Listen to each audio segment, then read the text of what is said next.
Guys, welcome back to ABG Spoken English classes. Today we are going to discuss the question answers of the lesson chapter 5 Acids, Bases and Salts. So ಪ್ರೀತಿಯ ವಿದ್ಯಾರ್ಥಿಗಳೇ, ಇಲ್ಲಿ ನಾವು ಇವತ್ತು ಆಮ್ಲಗಳು, ಪ್ರತ್ಯಾಮ್ಲಗಳು ಮತ್ತು ಲವಣಗಳು ಅನ್ನುವಂತಹ ಪಾಠದ ಪ್ರಶ್ನೆ ಉತ್ತರಗಳನ್ನು ಇಲ್ಲಿ ಚರ್ಚೆ ಮಾಡ್ತಾ ಸಾಗೋಣ ಬನ್ನಿ. State differences between acids and bases. ಇಲ್ಲಿ ಆಮ್ಲಗಳು ಮತ್ತು ಪ್ರತ್ಯಾಮ್ಲಗಳಿಗೂ ಇರುವಂತಹ ವ್ಯತ್ಯಾಸವನ್ನು ಬರೆಯಿರಿ. First one is acids, second one is bases. First one, these are sour to taste. ಇವು ಟೇಸ್ಟ್ ಹುಳಿಯಾಗಿರುತ್ತೆ ಅಂತ ಹೇಳ್ತಾರೆ. ಇವುಗಳ ಒಂದು ಹುಳಿ ರುಚಿಯನ್ನು ಹೊಂದಿರುತ್ತೆ. ದೀಸ್ ಆರ್, ಈ ಕಡೆ ಬೇಸಿಸ್ ಇದೆಯಲ್ಲ ಅದು these are bitter to taste. ಹಾಗಂದರೆ ಇವು ಕಹಿ ರುಚಿಯನ್ನು ಹೊಂದಿರುತ್ತವೆ. Acids turn blue litmus red. ಇಲ್ಲಿ ಆಮ್ಲಗಳು ನೀಲಿ ಲಿಟ್ಮಸನ್ನು ಕೆಂಪು ಲಿಟ್ಮಸ್ಸನ್ನಾಗಿ ಬದಲಾವಣೆ ಮಾಡ್ತವೆ ಅಂತ ಹೇಳ್ತಾರೆ. ಅದೇ ರೀತಿಯಾಗಿ basis do not change the colour of blue litmus. ಇಲ್ಲಿ ನೀಲಿ ಲಿಟ್ಮಸ್ಗಳು ಯಾವುದೇ ಬಣ್ಣವನ್ನು ಬದಲಾವಣೆ ಮಾಡುವುದಿಲ್ಲ ಅಂತ ಹೇಳ್ತಾರೆ. Acids do not change the colour of red litmus. ಇಲ್ಲಿ ಆಮ್ಲಗಳು ಕೆಂಪು ಬಣ್ಣದ ಯಾವುದೇ ಲಿಟ್ಮಸನ್ನು ಬದಲಾವಣೆ ಮಾಡುವುದಿಲ್ಲ ಅಂತ ಹೇಳ್ತವೆ. ಅದೇ ರೀತಿ basis turn red litmus blue. ಆದರೆ ಬೇಸಿಸ್ ಏನು ಮಾಡ್ತಾವೆ ಅಂತಂದರೆ ಕೆಂಪು ಲಿಟ್ಮಸನ್ನು ನೀಲಿ ಲಿಟ್ಮಸ್ ಆಗಿ ಬದಲಾವಣೆಯನ್ನು ಮಾಡ್ತವೆ. With china rose indicators these give dark pink colour. ಇವು ನಾವು ಆ ರೋಸ್ ಏನಾಗುತ್ತೆ ಅಂತಂದರೆ ಇಲ್ಲಿ ಡಾರ್ಕ್ ಪಿಂಕ್ ಕಲರ್ಗೆ ಬದಲಾವಣೆ ಆಗುತ್ತೆ. ಆದರೆ ಪ್ರತ್ಯಾಮ್ಲಗಳಲ್ಲಿ bases give green colour with china rose indicators ಅಂತ ಹೇಳ್ತಾರೆ. ಇಲ್ಲಿ ಒಂದು ಗ್ರೀನ್ ಕಲರ್ ಇರ್ತಕ್ಕಂಥದ್ದು ವಿತ್ ಚೀನಾ ರೋಸ್ ಇಂಡಿಕೇಟರ್ ಮಾಡುತ್ತೆ ಅಂತ ಹೇಳ್ತಾರೆ. Acid do not change the colour and bases turn the colour of turmeric indicator. ಇಲ್ಲಿ ಸಹಿತ ಹೇಳ್ತಾರೆ ಆಮ್ಲಗಳು ಏನು ಮಾಡ್ತವೆ, do not change the colour of turmeric ಅಂತ ಹೇಳ್ತಾರೆ. Bases turn the colour of turmeric indicator to red. ಈ ಟರ್ಮರಿಕ್ ಇಂಡಿಕೇಟರ್ನ ಹೊಂದಿರತಕ್ಕಂಥದ್ದನ್ನು ಕೆಂಪು ಬಣ್ಣಕ್ಕೆ ಬದಲಾವಣೆ ಆಗ್ತವೆ ಅಂತ ಹೇಳ್ತಾರೆ. ಸೊ ಎರಡನೇ ಇಲ್ಲಿ ಎಕ್ಸಾಂಪಲ್ ಕೊಡಲಾಗಿದೆ. ಒಂದು ಕರ್ಡ್, ಲೆಮನ್ ಜ್ಯೂಸ್ ಮತ್ತು ವಿನೆಗರ್. ಇಲ್ಲಿ ಬೇಕಿಂಗ್ ಸೋಡಾ ಮತ್ತು ಸೋಪ್ಗಳನ್ನು ಉದಾಹರಣೆಯಾಗಿ ಕೊಡ್ತಾ ಇದ್ದಾರೆ. Next we go to see the second question.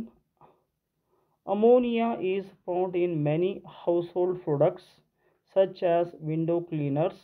It turns red litmus blue. What is its nature ಅಂತ ಕೇಳ್ತಾ ಇದ್ದಾರೆ. ಇಲ್ಲಿ ನಾವು ಕೆಲವು ಮನೆಯಲ್ಲಿ ಉಪಯೋಗಿಸ್ತಕ್ಕಂತಹ ಪ್ರಾಡಕ್ಟ್ಗಳಲ್ಲಿ ಅಮೋನಿಯಾ ಅಂತಕ್ಕಂಥದ್ದನ್ನು ಬಳಸ್ತಾ ಇದ್ದೇವೆ. ಈ ಅಮೋನಿಯಾದಲ್ಲಿ ಏನಿರುತ್ತೆ ಅಂತ ಕೇಳ್ತಾ ಇದ್ದಾರೆ. So ammonia has basic nature ಅಂತ ಹೇಳ್ತಾರೆ.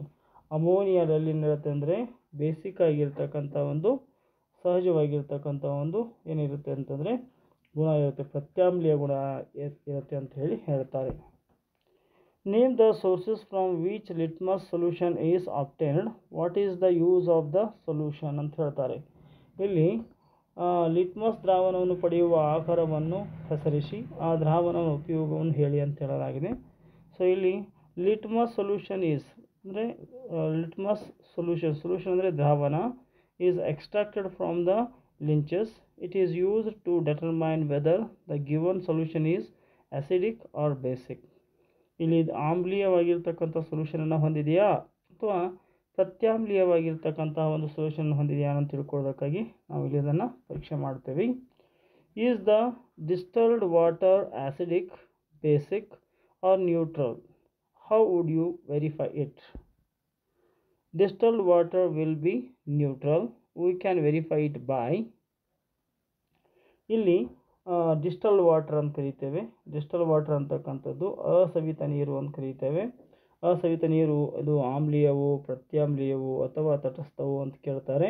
ಇದು ತಟಸ್ಥವಾಗಿರುತ್ತೆ. ಯಾವ ರೀತಿ ಅಂತಂದರೆ we can verify by showing that neither blue R red litmus paper changes it's colour when dipped in it. ನಾವು ಯಾವುದಾದ್ರೂ ಒಂದು ನೀಲಿ ಅಥವಾ ಕೆಂಪು ಬಣ್ಣದ ಲಿಟ್ಮಸನ್ನು ಅದರಲ್ಲಿ ಅದ್ದಿದಾಗ ಅಲ್ಲಿ ಯಾವುದೇ ಬದಲಾವಣೆ ಆಗುವುದಿಲ್ಲ. ಆಗ ನಮಗೆ ಗೊತ್ತಾಗುತ್ತೆ ಇದಕ್ಕೆ ಯಾವುದೇ ಆಮ್ಲೀಯ ಮತ್ತು ಪ್ರತ್ಯಾಮ್ಲೀಯ ಗುಣಗಳು ಇರೋದಿಲ್ಲ ಅಂಥೇಳಿ. Describe the process of neutralisation with the help of an example. ತಟಸ್ಥೀಕರಣ ಕ್ರಿಯೆಯನ್ನು ಒಂದು ಉದಾಹರಣೆಯ ಸಹಾಯದಿಂದ ವಿವರಿಸಿ ಅಂತ ಹೇಳಲಾಗಿದೆ. So the reaction between an acid and base is known as neutralisation. Salt and water are produced in this process with the evolution of heat ಅಂತ ಹೇಳಿದ್ದಾರೆ. ಒಂದು ಆಮ್ಲ ಅಥವಾ ಪ್ರತ್ಯಾಮ್ಲ ನಡುವಿನ ಕ್ರಿಯೆಯನ್ನು ತಟಸ್ಥೀಕರಣ ಕ್ರಿಯೆ ಎನ್ನಬಹುದು. ಈ ಕ್ರಿಯೆಯಲ್ಲಿ ಉಷ್ಣ ಬಿಡುಗಡೆಯೊಂದಿಗೆ ಲವಣ ಮತ್ತು ನೀರು ಉತ್ಪತ್ತಿ ಆಗುತ್ತದೆ ಅಂತ ಹೇಳ್ತಾರೆ. And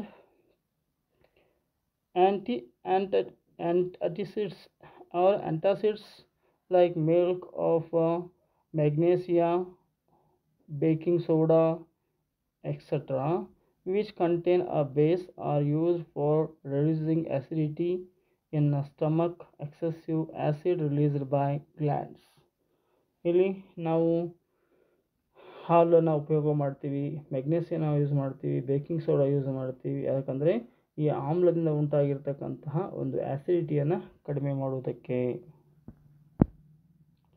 Mark T if the statement is true or F it is false. Nitric acid turns red litmus blue. False.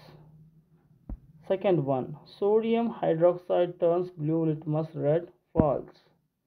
Sodium hydrochloride and hydrochloric acid neutralize each other and form salt and water. True. Indicator is a substance which shows different colors in acidic and basic solution. True.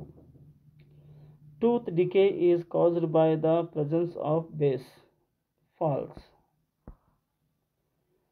Here is a question, is a very wonderful question they asked here. That is, Darji has a few bottles of soft drink in his restaurant, but unfortunately these are not labeled. He has to serve the drinks on the demand of customers. One customer wants acidic drink, another wants basic, and third one wants neutral drink. How will Daroji decide which drink is to be served to whom? So here the answer is there. Daroji can decide with the help of litmus paper. The drink which would turn a red litmus blue would be basic. ಇಲ್ಲಿ ಕೆಂಪು ಬಣ್ಣಕ್ಕೆ ತಿರುಗುವಂಥದ್ದು ಏನು ಹೊಂದಿದೆ ಅಂತ ಹೇಳ್ತಾರೆ. ಆ ಕೆಂಪು ಬಣ್ಣಕ್ಕೆ ತಿರುಗಿದ ಲಿಟ್ಮಸ್ ಅದು ಏನು ಮಾಡಿದೆ, drink which would turn a red litmus blue, ಅದು ವುಡ್ ಬಿ ಬೇಸಿಕ್, ಅದು ಪ್ರತ್ಯಾಮ್ಲೀಯವಾಗಿರ್ತಕ್ಕಂಥದ್ದು. If the drink turns a blue litmus to red would be acidic. The drink which would not affect both red and blue litmus would be neutral. Explain why.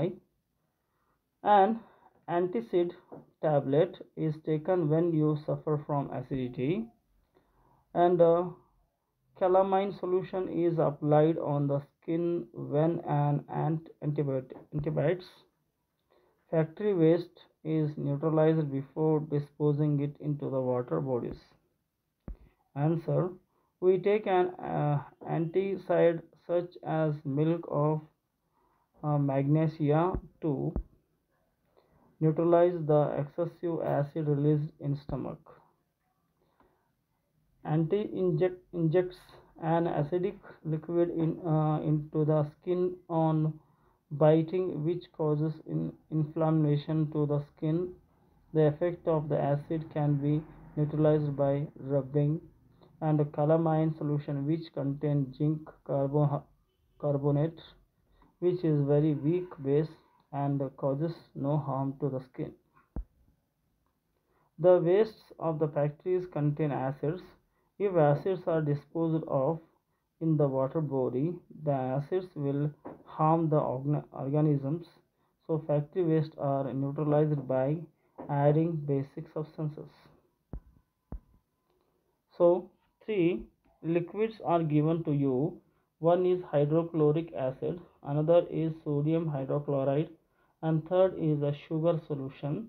How will you identify them? You have turmeric indicator. Name of the substances effect on turmeric indicator.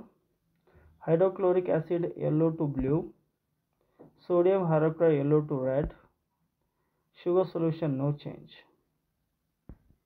So next we go to see 10th one. Blue litmus paper is dipped in a solution. It remains blue. What is the nature of the solution? Explain. It can be identified on the basis of the following observations. Basis changes the color of litmus paper to blue. As the color of the blue litmus paper is not affected, the solution must be basic. If the solution is neutral, even then color of litmus will not change. 11th one. Consider the following statements. Both acids and bases change color of all indicators. If an indicator gives a color change with an acid, it does not give a change with the base. If an indicator changes color with a base, it does not change color with an acid. Change of the color in an acid and a base depends on the type of the indicator. Which of these statements are correct? The answer is all 4, 2, 1 or 1 and D, and third B and C, and only D. The answer is 2A and D. 2. Answer 2 is correct. A and D correct. So dear students, please subscribe the channel if you are not subscribed now. ನೀವು ಇನ್ನೂವರೆಗೆ ಈ ಒಂದು ಚಾನಲ್ಗೆ subscribe ಆಗಿಲ್ಲ ಅಂದರೆ ಈ ಕೂಡಲೇ subscribe ಆಗಿ. ಈ ವಿಡಿಯೋ ನಿಮಗೆ ಇಷ್ಟ ಆದರೆ ದಯವಿಟ್ಟು ಲೈಕ್ ಮಾಡಿ, ಶೇರ್ ಮಾಡಿ, ಕಮೆಂಟ್ ಮಾಡಿ ಅಂತ ಕೇಳ್ಕೊಳ್ತಾ ಧನ್ಯವಾದಗಳು.